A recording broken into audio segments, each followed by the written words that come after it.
উপস্থিত বাংলাদেশ খেলাফত মজলিসের কেন্দ্রীয় নায়েব আমির বৃন্দ, যুগ্ম মহাসচিব সহ অন্যান্য নেতৃবৃন্দ এবং ঢাকা জেলা উত্তরের সম্মানিত দায়িত্বশীল ভাইরা,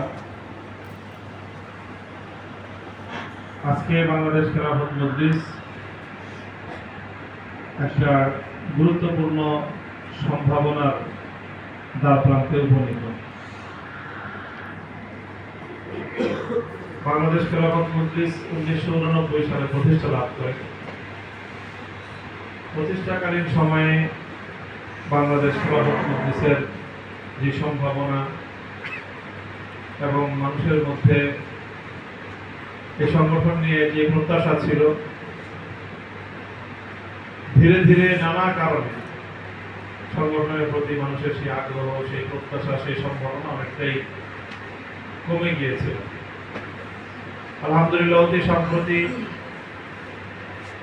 2024-এর জুলাই বিপ্লবের পূর্বাপর সংগঠনের ভূমিকা, তারপরে ত্রয়োদশ জাতীয় সংসদ নির্বাচন এবং নির্বাচন আগে পরে জুলাই সনদের পক্ষে সংগঠনের বলিষ্ঠ ভূমিকা, সবকিছু মিলিয়ে নতুন করে আবার বাংলাদেশের গণমানুষের মধ্যে বাংলাদেশ খেলাফত মজলিসের প্রতি এক নতুন আশার আলোর সঞ্চার হয়েছে।